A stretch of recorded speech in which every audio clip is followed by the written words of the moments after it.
जय हिंद दोस्तों, आज हम पढ़ने जा रहे हैं वर्ष 1958, वर्ष 1959, वर्ष 1960 से संबंधित महत्वपूर्ण विभिन्न घटनाएं। तो दोस्तों, जो भी स्टूडेंट पहली बार इस वीडियो को देख रहा है उसको हम यहाँ पर बता दें कि यहाँ पर हम वर्ष 1951 से लेकर वर्ष 2000 तक की विभिन्न महत्वपूर्ण घटनाओं को पढ़ने जा रहे हैं, जिनसे प्रत्येक एग्जाम में 3 से 4 क्वेश्चन अवश्य आते ही आते हैं। इसलिए जो भी स्टूडेंट इस वीडियो को देख रहा है, वीडियो को शुरू से अंत तक अवश्य देखें और इस वीडियो से संबंधित अन्य वीडियो की जो लिंक है इस वीडियो के डिस्क्रिप्शन बॉक्स में मिल जाएगी।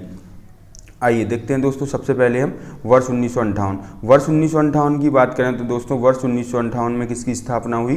DRDO की स्थापना हुई, अर्थात defence research and development organisation. इसकी स्थापना कब हुई है दोस्तों? वर्ष 1958 में, अर्थात रक्षा अनुसंधान एवं विकास संगठन। ठीक, स्थापना कब हुई है? 1958। इसका मुख्यालय कहाँ पर है? दिल्ली में।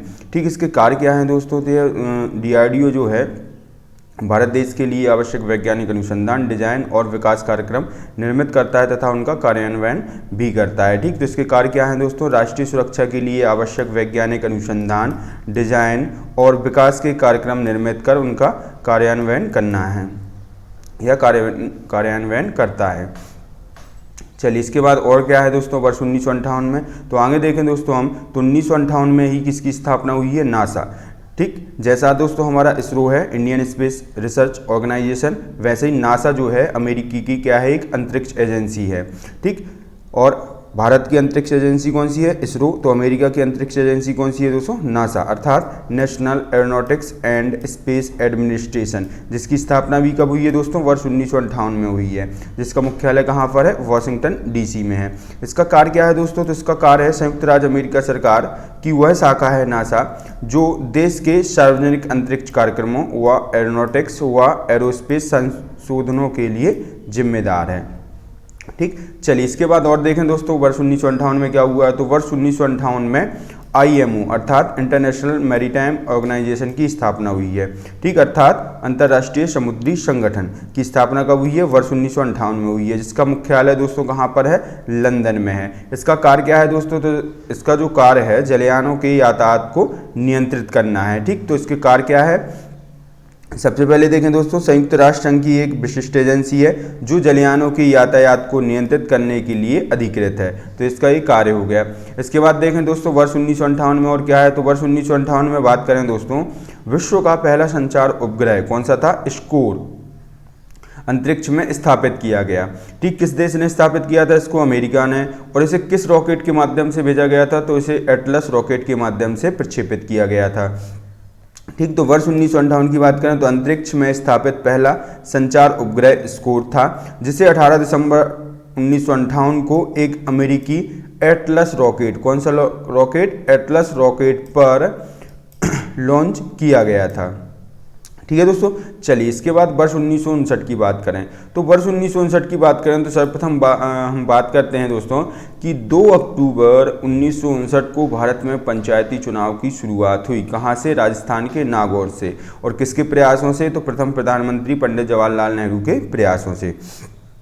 ठीक, तो आइए यहाँ पर बात करते हैं हम। आधुनिक भारत में प्रथम बार तत्कालीन प्रधानमंत्री जवाहरलाल नेहरू द्वारा राजस्थान के नागौर जिले में 2 अक्टूबर 1959 को पंचायती राज व्यवस्था लागू कर प्रारंभ की गई।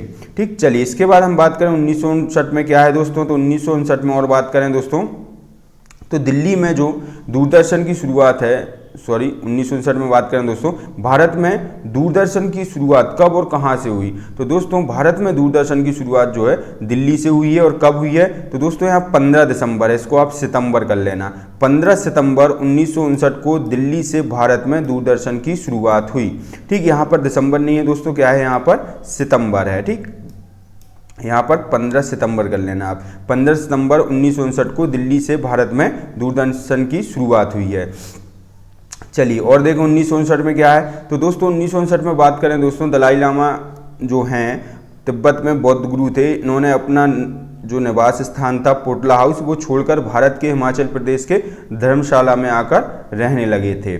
कब? वर्ष 1959 में। तो वर्ष 1959 की बात करें तो दलाई लामा तिब्बत के बौद्ध गुरु तिब्बत में अपने निवास स्थान पोटला महल को छोड़कर हिमाचल प्रदेश की धर्मशाला को अपना निवास स्थान बनाया। कब बनाया इन्होंने अपना निवास स्थान? वर्ष 1959 में। चलिए इसके बाद और बात करें 1959 में क्या है दोस्तों? तो दोस्तों 1959 में IOCL की स्थापना हुई, अर्थात इंडियन ऑयल कॉरपोरेशन लिमिटेड की स्थापना कब हुई है दोस्तों? 1959 में हुई है, जिसका मुख्यालय कहाँ पर है दोस्तों?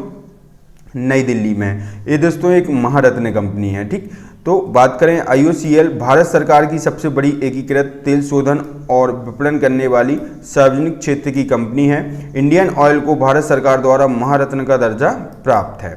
ठीक, चलिए इसके बाद दोस्तों हम आ जाते हैं वर्ष 1960 में। तो वर्ष 1960 में दोस्तों सबसे पहले हम बात करें सिंधु जल समझौता, जो कि भारत पाकिस्तान में हुआ था, भारत और पाकिस्तान के मध्य हुआ था। कब हुआ था? वर्ष 1960 में हुआ था। किसकी मध्यस्थता में हुआ था? तो विश्व बैंक की मध्यस्थता में हुआ था। इस पर साइन करने वाले कौन दो व्यक्ति थे? तो इस पर साइन करने वाले प्रथम थे हमारे देश के प्रथम प्रधानमंत्री पंडित जवाहरलाल नेहरू, और दूसरे थे पाकिस्तान के राष्ट्रपति अयूब खान, जिन्होंने जो है रावलपिंडी में इस समझौते पर हस्ताक्षर किए थे। ठीक, इस समझौते के तहत क्या हुआ था? तो दोस्तों इस समझौते के तहत जो भारत की पूर्वी हिस्से की नदियां थीं तीन, कौन कौन सी? रावी, सतलज, ब्यास, उन पर किसका अधिकार है? भारत का अधिकार है। और जो पश्चिमी हिस्से की भारत की तीन नदियां थीं सिंधु, झेलम, चिनाब, इनका जो जल है हम पाकिस्तान को उपयोग करने देंगे। अधिकतर कर इसका पानी कौन उपयोग करेगा? पाकिस्तान उपयोग करेगा। ठीक, उस पर जो अधिकार भारत का भी होगा, लेकिन उसका जल का जो उपयोग है किसको करने देंगे? हम पाकिस्तान को भी करने देंगे। ठीक, तो इस समझौते के तहत हुआ था। ठीक, तो 1960 में सिंधु जल समझौता भारत और पाकिस्तान के मध्य हुआ। 1960 में तत्कालीन प्रधानमंत्री पंडित जवाहरलाल नेहरू और पाकिस्तानी राष्ट्रपति अयूब खान ने सिंधु जल समझौते पर हस्ताक्षर किए थे। इसके तहत पूर्वी हिस्से की तीन नदियों रावी, ब्यास और सतलज पर भारत का अधिकार होगा। इसके बदले भारत के पश्चिमी हिस्से की तीन नदियों सिंधु, चिनाब और झेलम के जल को पाकिस्तान तक बहने देगा। ठीक, समझौते के मुताबिक भारत भी पश्चिमी नदियों सिंधु, झेलम और चिनाब के जल का इस्तेमाल कर सकता है। ठीक, दोनों देशों को जो जल का उपयोग है वो बिजली निर्माण में भी कर सकता है, कृषि के क्षेत्र में भी कर सकता है। ठीक है, तो दोनों देशों को बिजली निर्माण या कृषि के क्षेत्र में नदियों के जल के इस्तेमाल का अधिकार है। ठीक, चलिए इसके बाद हम बात करें ओपेक की।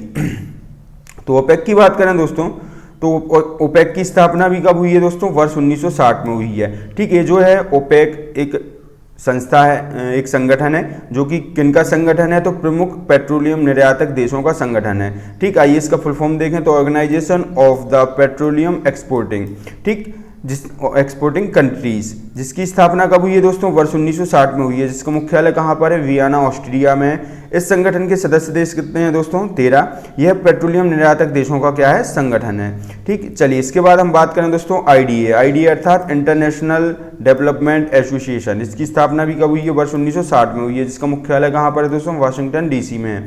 ठीक, यह और देख लेते हैं इसके बारे में। यह विश्व बैंक की एक अनुषंगी संस्था है। इसे विश्व बैंक की रियायती ऋण देने वाली खिड़की अर्थात उधार ऋण खिड़की भी कहते हैं। ठीक है दोस्तों, तो दोस्तों यदि आपको हमारे पढ़ाने का तरीका अच्छा लगता है तो हमारे चैनल को सब्सक्राइब करें, शेयर करें, साथ ही साथ हमारे वीडियो पर कमेंट और लाइक करना ना भूलें।